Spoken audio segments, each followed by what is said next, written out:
Welcome to the Long Range Pursuit Podcast, presented by Gunworks, where we learn about and share long-range shooting techniques, science, and gear.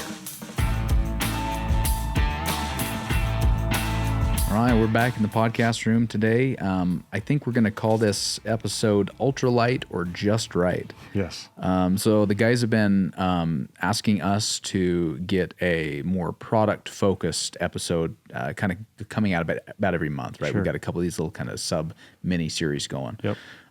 So Josh, obviously, engineering, the go-to guy here in the building. Yep. I've been kind of on the marketing side for a long time and have been making this shift into kind of a product management role here at Gunworks. And so Josh and I have had a lot of opportunity to work together a lot closer here over the last little bit. Maybe let's kind of talk about that relationship since it's so new to us. So one big thing is we've stood up a product management group here at Gunworks, and really the whole overall effort of that is to kind of define and be more clear on project direction on the front end, right. And then kind of also minimize the gap between engineering and marketing and sales to kind of one overarching department, really, to do that. So a couple things that have come out of that is we've got a really good PRD process as a project review document. Yeah. We've gotten a lot more refined on that. So trying to document what the project is to the nth degree, and having what are the goals of the project? What are we trying to achieve? When are we trying to get it done by? What are the cost metrics? That provides me and my team a lot of clear direction, right, on what we're going to go do, and if we've hit the mark or not, and if we didn't, more importantly, where we can go. So I think there's been a lot of value there, and it's new enough. We haven't really had a chance to really flush it out the back end of a project, right? Yeah, but things are coming together, and as we grow and mature as a company, I think we've kind of gotten a little bit beyond the day of Aaron being an engineer, this mad scientist, kind of leading company like he still is, but letting him kind of elevate to that executive level visionary status and relegate some of the more ground level nitty gritty like details of the product side of things instead of where it used to be kind of toss an idea over the fence to engineering. They all kind of came from him, originated from him, but without a lot of specific direction or detail or structure in what that idea and that project is, to saying, okay, well, here's the visionary direction of the business. Here's a list of products that we've got, prioritized coming down the line. And then, like you said, putting together a full, complete vision concept of what these products are, what the product market fit is, what, where those products kind of steer the company and how they match with market demand, and then go and build those products. I'm hopeful. I think the thing this is going to do is it's going to help engineering get more dialed into what we're doing, and take a less iterative approach to some of the projects, that we have a little bit better direction on where we're going, and hopefully, long story short, compress those development timelines, and really try to get products to market faster. Right? One problem we've never had is the lack of ideas, right? That's never been a problem at Gunworks. There's enough ideas for the next 1,000 years for engineering department's timeline. The big challenge is determining which of those ideas need to float to the top, right? And how they get prioritized and executed. So I'm hopeful it'll I think it'll be good for us moving forward. So anyway, in that kind of thread, talking about rifle design, a question that comes up a lot, and this is kind of coming from the sales side and from the marketing side of things. And, the one example I point at is you sit at a trade show, and you've been out to a couple of them, right? Guys come by the booth, and the number one question we get is, what's your lightest rifle? Let me see your lightest rifle. Yeah. Right. And, I'm going to first lead with a caveat here. I'm an ultralight kind of more than enthusiast, like nut, right? It's almost more of a sport than the fact that the actual hunting is for me sometimes, right? And it's just kind of how I am. I love kind of gaming that out and getting my gear as light it is. Well, so, you're not alone in this space either, because exactly I'd right. be lying if I didn't tell you I had a spreadsheet for my gear. Yeah, too, so. Right. And we all think that way because you want to go farther and deeper, and you want to be able to stay out an extra day longer and get get to that next peak over whatever else. But I think the direction this conversation is going to go is we're going to maybe convince a few guys that maybe ultralight is not necessarily the most ideal setup for Definitely. you. Right? Yeah. I think it's something you got to pay attention to it, right?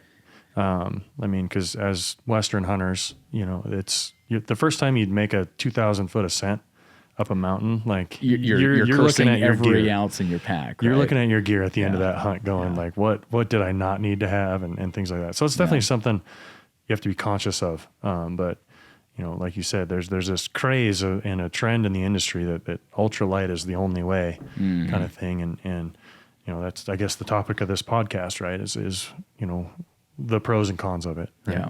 Yeah. So, I mean, the first thing I kind of wanted to start with is, I mean, the most obvious is recoil management, right? And I kind of want to start with the cut. I mean, that was a 6.9 pound gun that we did, right? Yeah. And we offered that in 6.5 PRC and 7 SAUM. And, one of the bigger things of feedback we got with that rifle was the 7 SAUM was pretty snorty. Yeah. Yeah. And we knew it, right? Like you're making sacrifices to get to that level. Yes. And that rifle was definitely not for everyone. That was a deep backcountry sheep hunting, like maxed out Formula One rig type deal, right? Yeah. So the 6.5 PRC, it was manageable. I mean, it was a respectable, shot experience, right? And the 7 SAUM, like my big takeaway is you have this really big impulse into it, and then also, like I found the muzzle rise was also something that I really had to deal with there, and really what I found myself trying to do is when I got on the gun was loading into the bipod a little harder. That way it kind of, as that thing started to recoil, like you still stayed on target and tried to mitigate as much of that jump as possible. Right. So, I mean, that to me, one takeaway I have from that instance is like that 7 pounds is kind of a threshold between some of these short action cartridges and some of these really big Magnum cartridges. Right. So, I mean, that was just a 7 SAUM. I mean, you get up into like your 308s and your 338s, like that changes things real quick. Oh yeah. So yeah, I mean, we learned a lot from that. And I think that was one of the biggest things. That 7 pound is definitely a threshold on kind of the bottom end of some of these big Magnum cartridges, which you call it what it is. That's what we do here. Right? Absolutely. Yeah. So. Yeah, I think back to, we get this question a lot, and I think Aaron would have some strong opinions, and I think he's expressed them a little bit here on some of these other episodes. But you look back at, and maybe it's a little bit kind of reminiscent for us, but like the OG Gunworks LR1000, I mean, you're talking those rifles we were building 10, 15 years ago, right? They were fiberglass stocks. They were, I don't think we were doing much titanium back then, steel barrels. And most of these rifles, with a relatively big scope on them, they were in that like 9 to 10 pound range. And there's a lot of diehard customers out there that will never let those old OG rifles out of their cold dead hands, right? And it's not to say that we've progressed things dramatically over the years, right? I mean, there's a lot of improvements that have been made, but it's still awesome to go back one of those old original rifles and see how well they shoot, not just precision wise, but how they handle the recoil. And they're a little bit heavier rifles, and they just shoot like a Cadillac. Yeah, and I think the two biggest contributors there is first the stock design, and then number 2 that steel barrel, right? Because I mean, I was just talking about muzzle rise, like the more weight you can kind of get on the front of the gun, the less jump you're going to have. Right. And then also in the stock design itself, we have our negative comb that just basically moves that kind of reaction, what you're feeling on your shoulder, and helps. It basically yields less jump as well. And then you couple that with our toe line that we have. Right. What that's doing is kind of helping that rifle drop as your rifle is rising in the recoil. And, obviously we've made some major changes to the stocks over the years, but those are primarily aesthetic design changes, right? Aaron really, really did nail the geometry of those stocks as far as the dynamics go. From the very first stock that he designed way back when. All of our current stocks, and then also the ones that we've designed in my time here, pretty much have the same follow geometry. that same design. I mean, the comb hasn't changed for Right, years. The toe line is one thing that changes a little bit by design, by model, right? Yeah, exactly. But it all honestly has everything to do with grip, because that's one place we try to save a little bit of weight is by minimizing the grip or changing that angle so you have less height there. So you have to draw a straight line pretty much from your toe up to the heel of the rifle. Sure. So that angle changes a little bit, but that's strictly by design. I guess the important takeaway there is that angle is still present and it's still there for the same reason. For sure. Yeah. So, I mean, let's talk through some of the pros and cons, right? Yep. A guy's coming to us, he's saying, hey, I want a rifle. He likely has an idea what he wants. Mm-hmm. Most likely he's leading with a cartridge choice. It seems like what I hear a lot from customers is, I want a 300 PRC. What have you got? Yeah. Right. I think our sales guys they're all shooters. They're all hunters. They know their way around these rifles. Yep. And I think they're really good at kind of backing a guy up and saying, okay, well, let's start from the beginning and see and understand what you're trying to achieve. What are your goals with this rifle? And let's back into a rifle that's designed that fits exactly around your needs, that cartridge. Yeah. Right. And I think it makes sense that guys start there, because you walk into a Sportsman's Warehouse or your local sporting goods store, and that's the focus, right? It's okay. It's this make or that make, and it's a bolt action, and it's you can get it in 30-06 or 300 Win or whatever else. But I think the first thing that guys will ask is, okay, well, what are you hunting? What are you going after? Is this a whitetail gun? Is this a elk gun? Is it a kill anything in North America gun? Is it sheep hunt? Right? What's driving this purchase decision? Yeah. And let's make a decision on a model configuration, on a cartridge that pairs with that. And then we can start looking at the scope offering and what muzzle treatment, whether you're getting a suppressor or a brake on there, or some of these other accessories and features and configuration options that go into a rifle system. Yeah. But I think obviously there's the two main factors here that control how that rifle shoots and recoils and handles is the overall weight of the rifle system and the cartridge, or basically what it's your equal and opposite input output. Right? Yeah, exactly right. That's exactly what it is. Yeah. I find, so I guess let's start with some of those ultralight, competitors out there, right? I find a lot of those guys, they're removing feature to get there, right? And that's something that I've always really liked about what we do here is you compare our stocks and our rifle systems to a lot of others.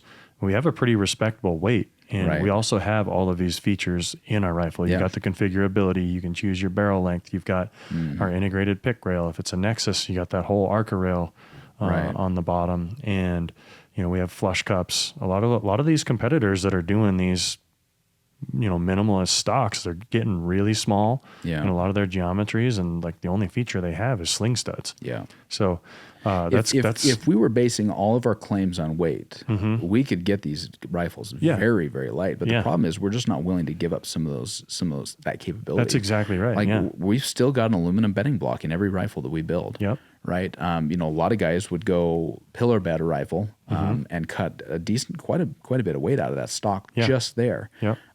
But that aluminum bedding block is so core to what we do, the performance for our rifle systems, that it's just not something that we're willing to that give bedding up. Block is literally the foundation of the that. Entire it ties system. The action into the stock and the whole thing, and the way that's laid out is very effective in what it does. Right.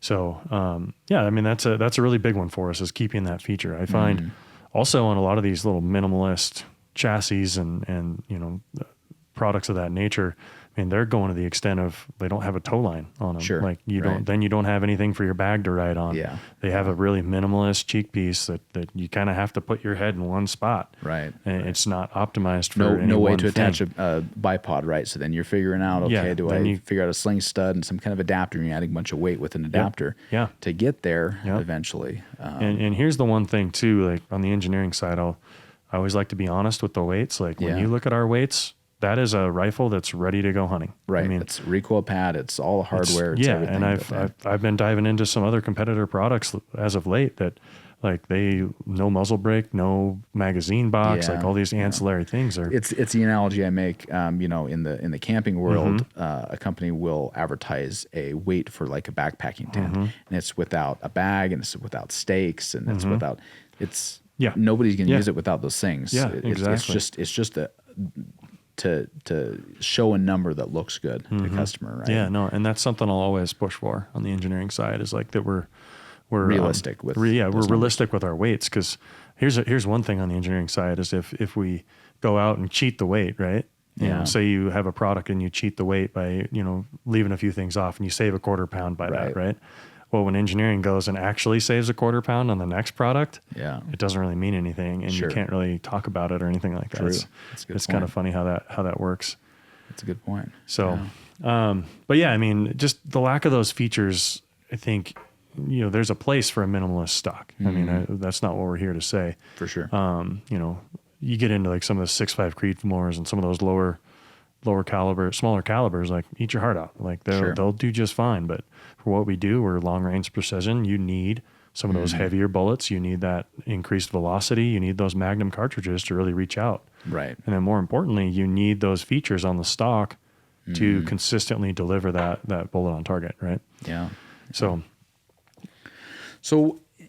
I've heard Aaron recently refer to this like a sweet spot for a rifle. Yeah. And I don't know that we've ever really quantified that. Yeah. But I have a feeling that if you polled a dozen guys around the building, we'd come up with a pretty good consensus that there's probably wouldn't be a lot of variation in that number. Yeah. Yep. I'm going to put you on the spot. What do you think? I was going to say, we did not talk about this. Or lead into it, but yeah. We didn't talk about this beforehand, but it'll be interesting to hear what you have to say. But I mean, I always go back to like the Jack O'Connor days. 270 was all the rage there. Yeah. And like he consistently would go out and say like 8 pounds, 8.5, like that is the sweet spot. Right. I do have to say, back at that time. That's sheep hunting too. That was sheep hunting. Yeah, this is not, it's a very specific application. That is Alaska and North Country sheep hunting. More importantly, like my point here is the optic was a lot lighter at that time. Absolutely. I mean, you had these little 3 to 9. Yeah. You had all those going on the rifles, and your rifle weight was probably 9. Yeah. It was sub 10 pounds, right? And I still think we're there, but you have all these optics now. I mean, pretty much you average every optic we mount on our rifles, it's about 2 pounds. Yeah. Yeah. Some are more, some are less. And then there are options out there that we don't, put as a standard offering. But I mean, with that shift in optic weight, you're getting a lot more feature. You're getting turrets. You're getting a lot more, value add. But that being said, like that 7.5 to 8 pounds, like just raw rifle weight minus optic is really where I want to see things. So that puts you what, in the 9-ish range? That would put you about 9.5 is where that would put you. Exactly the number that I had in my mind, and I bet you Aaron would maybe even say like 9 to 10. But again, that's pretty broadly speaking, because that doesn't take into consideration the application or the cartridge or anything else. Exactly. Right. And so, I think if you look at Gunworks offerings, I mean, you've got the Climber, which, we've not really advertised this much. We need to really do more to educate our customers on this regard, but the updated process and ways that we're building our stocks has dramatically reduced weights on those rifle systems in the last, year? It was about a year and a half ago. Right? It's been too long. So, basically, cliff notes of that would be we kind of found ourselves in a supply chain situation that we had to re-engineer our whole stock process. So we had some really good things come out of that. We ended up bladder molding our stocks. So now they're pretty much they're hollow from the butt all the way through the forend. And we only put foam reinforcement where we needed it, kind of in that central area where the bedding block is going. So we really were able to tailor the design or the process to the design. Right. So, some rough numbers on that, like a climber, we saved 5 ounces. Nexus and a Magnus, we saved about 10 ounces on that. And, Verdict, that's kind of its own little niche. It's not really a mass weight conscious product. Right. So, but, to compare there, you'll spend over $1,000 to upgrade to a titanium action and to save 6 or 7 ounces. Exactly. Right. Yeah. And that's a huge improvement for the ultralight guy, at least, right? Yeah. It's always easier to add weight back than it is to take it out. Yeah, exactly. And that's what I was going to say when you save that kind of weight. I mean, we haven't gone out and really marketed towards that, right? Yeah. But we're certainly factoring that into the weights that we advertise. Yeah, but it does buy you some ability to accessorize and add and customize and add things you want in your rifle. Where I mean, it could, maybe you're looking at an 18 or a 20-inch barrel that could let you buy up to a 22 and get a little extra velocity. Keep weight the same, right? Keep weight, or go from a 3 to 18 to a big 5 to 25. Like move up to a Revic Smart Scope, and your mass weight of your rifle system is essentially the same at the end of the day. That's exactly right. So big opportunities there to upgrade and improve the performance of your system without actually losing any weight. Definitely, yeah. I being the lightweight guy that I am, and I think, if I were to like factor in the type of hunting that I do, early on, like I wanted like my ultimate mule deer rig, which is basically a sheep hunting rig because, I'm hunting deer at 10,000+ feet here west, doing a lot of backpack hunting. And so basically to me, that rifle is identical to a sheep hunting rig. But I also wanted like that elk hunting, right? A little bit heavier, a little bit bigger, like a bigger round. I want to handle that recoil. And so, on that side, I think I kind of naturally gravitated into those two different niches where, I've got that about 8-pound rifle with a titanium action, a little bit shorter barrel, 6.5 PRC, which in personal opinion, but that cartridge is made for mule deer and sheep hunting. Like, it definitely fantastic for that application, right? And then you look at like maybe a 9.5 pound gun in like a 28 nozzle or a 300 Win or 7 Rem Mag or 7 PRC nowadays. Just came out in a Magnus versus a climber. Again, it just kind of depends on the application, what you're trying to do with it. Yeah, no, I too fall in that same category where I have a 6.5 PRC climber, and that's kind of my gun for some of these smaller species, deer, antelope, hopefully sheep someday. Right? And then, I've gravitated towards a Rem Mag with in a Magnus for kind of my elk or even deer. I mean, that's not too much gun for a deer.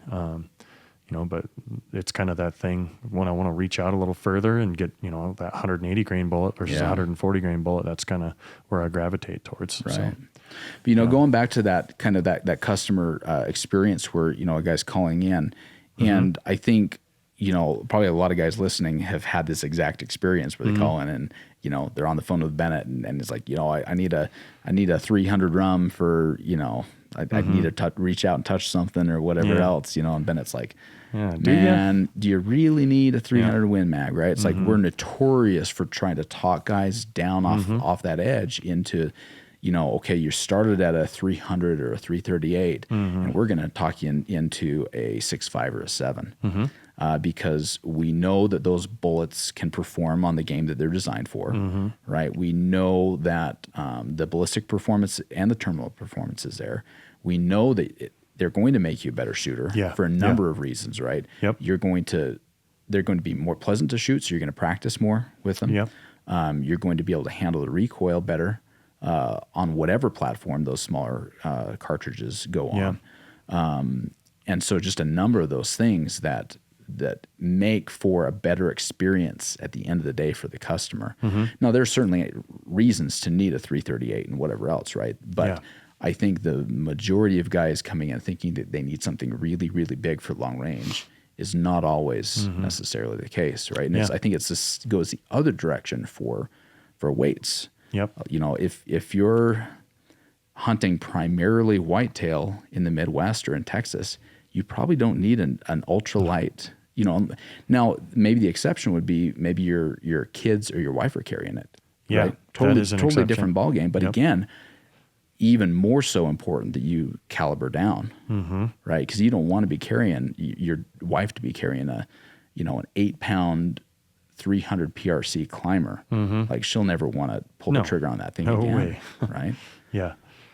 No, that's definitely right. I mean, it all comes down to, for me, like a rifle is a tool, and it's a piece of gear, right? Yeah. And it's tailoring that piece of gear towards the end application, right? And that's why we do that, right? Why we funnel you into a caliber, and more importantly, a setup for that caliber. For sure. But I mean, you're absolutely right. It kind of does start with caliber. Does it meet the end use of what you're doing? And then from that caliber back into a product that's going to be best suited for the best shot experience and most repeatability out of it, right? Right.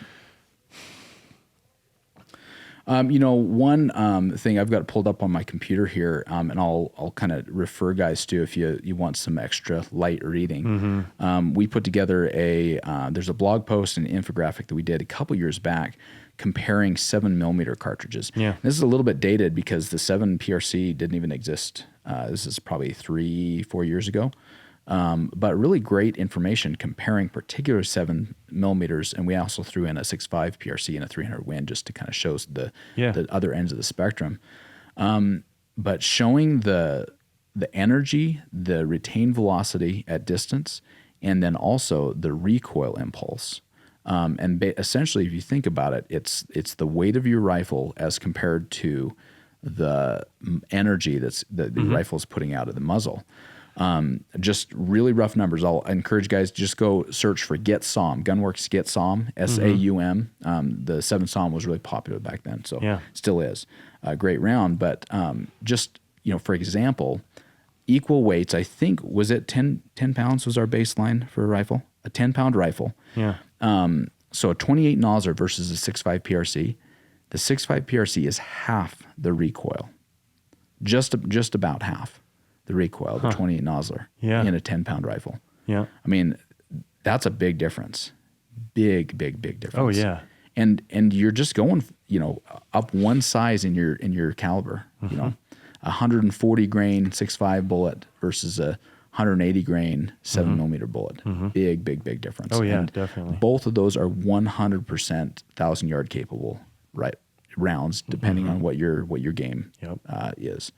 Right. So something to keep in mind, I think. Oh yeah, definitely. No, this is I'd actually never seen this prior to this podcast here, and it's a very interesting infographic where, I mean, it's pretty interesting to see, the big differences in that recoil. And then also, like, I'm a big nerd when it comes to like mapping out your wind drift and your bullet drop and all that. Like, there's a lot.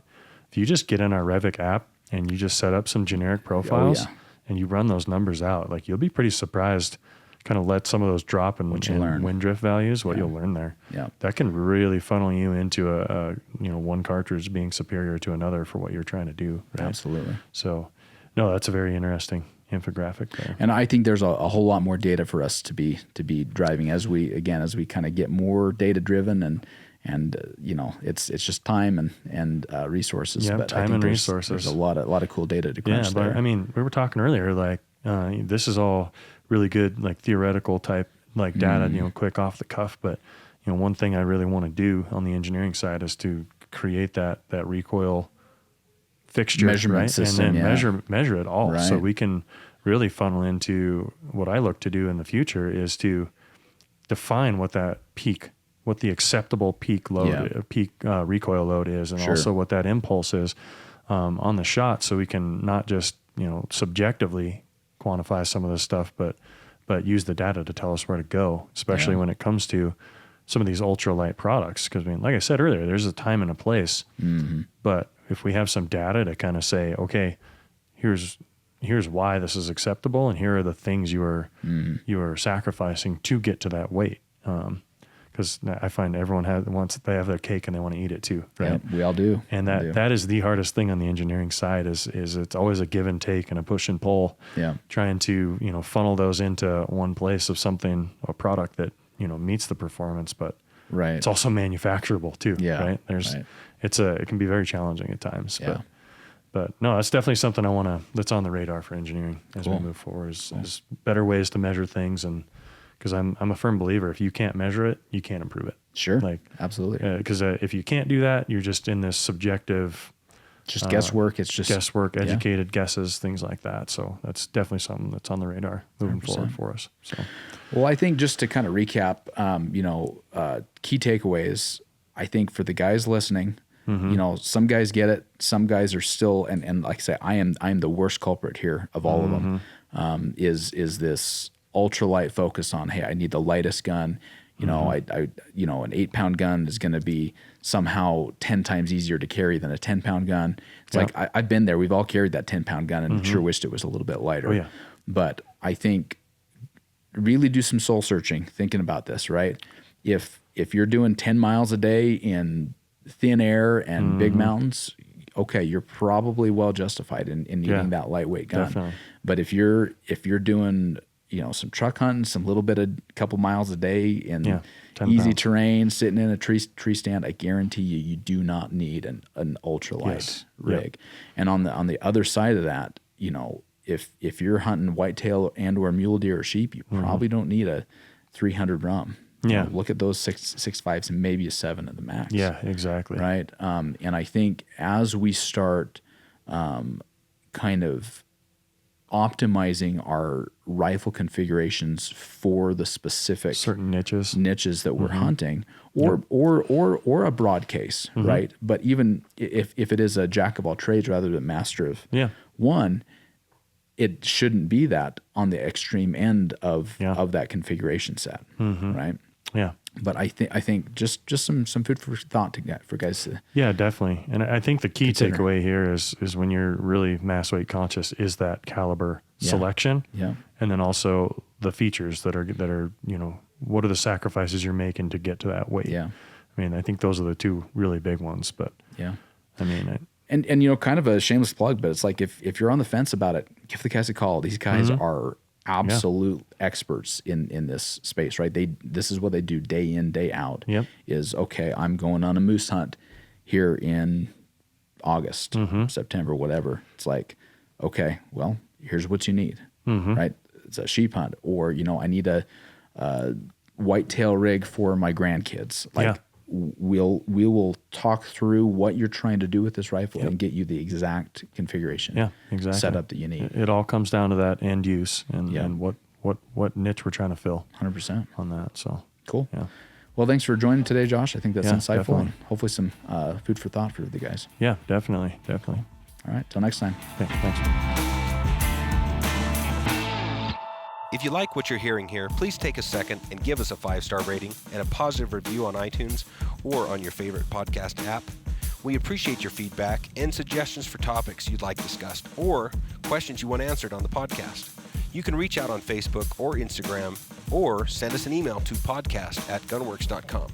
Also, be sure and check out our full offering of long-range gear at gunworks.com. Use promo code LRP for free shipping on any order.